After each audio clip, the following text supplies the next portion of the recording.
देखने वाले हैं वो कक्षा 10 का हम लोग देखेंगे प्रकाश चैप्टर के बारे में। प्रकाश के परावर्तन और अपवर्तन के बारे में जानकारी है। ठीक, चलिए देखते हैं हम लोग क्या क्या पढ़ा उसका शॉर्ट रिवीजन। सबसे पहले प्रकाश का चैप्टर आया, प्रकाश होता क्या है। प्रकाश जो है वह भौतिक कारक है जिसकी सहायता से हम किसी वस्तु को देख सकते हैं। ठीक है, अर्थात कहने का मतलब है अगर कोई व्यक्ति जो है तो उजला मतलब लाइट में रोशनी में बैठा है, अंधेरा में कोई व्यक्ति है तो रोशनी जहाँ पड़ रहा है उस व्यक्ति को अच्छी तरीके से देख सकता है। ठीक है, और एक आंख जो है मेरा माध्यम उस पर से प्रकाश पड़ा तो उसके बाद परावर्तित होकर मैं आंखों तक आया तब होता है उसका आंख का जो प्रतिबिंब बनता है वह सदैव जो है उल्टा बनता है। रेटिना पर उल्टा बनता है, मस्तिष्क उल्टा के बाद और उल्टा देता है तो अर्थात सीधा बनता है। हमारे रेटिना पर वास्तविक और उल्टा प्रतिबिंब बनता है। ठीक है, प्रकाश जो है अगर पदार्थ की बात करें प्रकाश तीन तरह का हो गया पदार्थ की मात्रा में, और ये जो है प्रकाश सरल या सीधी रेखा में। ठीक, और उसके बाद है ये होता है पारदर्शी माध्यम, माध्यम तीन प्रकार होता है, पारदर्शी माध्यम, पारभासी माध्यम और अपारदर्शी माध्यम।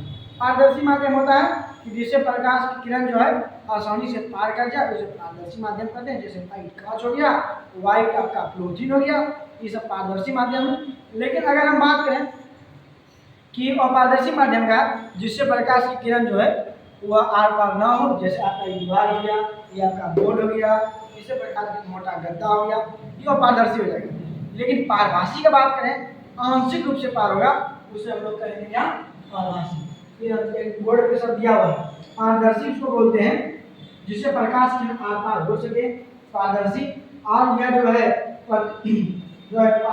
दर्पण जो प्रतिबिंब बनता है यह जो प्रकाश के कारण, और यहाँ देखिए दर्पण का जो प्रतिबिंब बनता है जैसे प्रकाश का अगर प्रकाश नहीं मिलेगा ना आप आईना कितना बड़ा रखिएगा ना आईना कोई कम नहीं, बड़का आईना रख लिए रोशनी न है किसको देखिए रोशनी। ठीक है, तो यह सब घटना जो हम बताना चाह रहे हैं वह सब घटना प्रकाश से होती है। अर्थात दर्पण के प्रतिबिंब का बनना एक नंबर, कार्य का टिमटिमाना ये बिना प्रकाश का संभव नहीं है, इंद्रधनुष का बनना प्रकाश पे, माध्यम द्वारा प्रकाश को माध्यम द्वारा प्रकाश का होता है गमन करना ये दूषित है। ठीक है, यह सब घटना जो है यह प्रकाश पर आधारित है। अब देखिए प्रकाश जो हम अर्जुन बोले प्रकाश एक सीधी रेखा में या सरल रेखा में गमन करती है, कोई दिक्कत नहीं होना चाहिए। उसके बाद एक अपारदर्शी वस्तु अर्थात कहने मतलब जिससे प्रकाश का नहीं हो, जैसे अगर हम यहाँ पर हाथ कर दिए मेरा यहाँ छाया बनेगा, छाया भी एक प्रकार क्या है अपारदर्शी है। और पारभासी हो गया कि जिससे कि आंशिक रूप से प्रकाश चलता हो, तेल लगा हुआ कागज। उसके बाद यूवी बर्तन।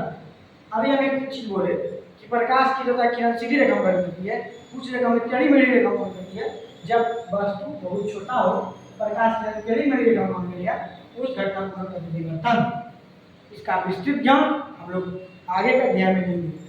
तरंग चक्र प्रकाश के परावर्तन के बारे में लोग जानेंगे।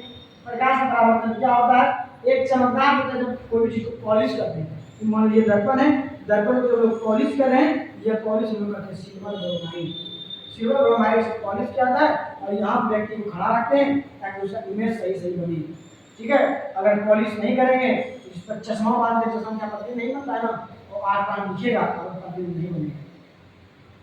देखिए जैसे कि सिल्वर आयोडाइड है, यह कृत्रिम वर्षा के रूप में क्या है सिल्वर आयोडाइड, मतलब अगर बादल में जाकर सिल्वर आयोडाइड छिड़क दिया जाए तो कृत्रिम वर्षा अपने आप में। ठीक है, सिल्वर नाइट्रेट की बात करें अगर हम बोर्ड में जाते हैं इस प्रकार लगा देता है इंक, तो वह इंक सिल्वर नाइट्रेट होता है, वह जल्दी छूटता नहीं, छूट गया ना वो जल्दी छूटेगा नहीं। HF जो है तुरंत लिखने के लिए प्रयोग किया जाता है। ठीक है, उसका प्रकाश का परावर्तन के बाद ये जो चित्र देख रहे हैं कतई बढ़िया है। देखिए प्रकाश परावर्तन होता है किसी पारदर्शी माध्यम से होता है, आपतित किरण किसी अपारदर्शी माध्यम से टकराकर उन्हें जाने की घटना को प्रकाश परावर्तन कहते हैं।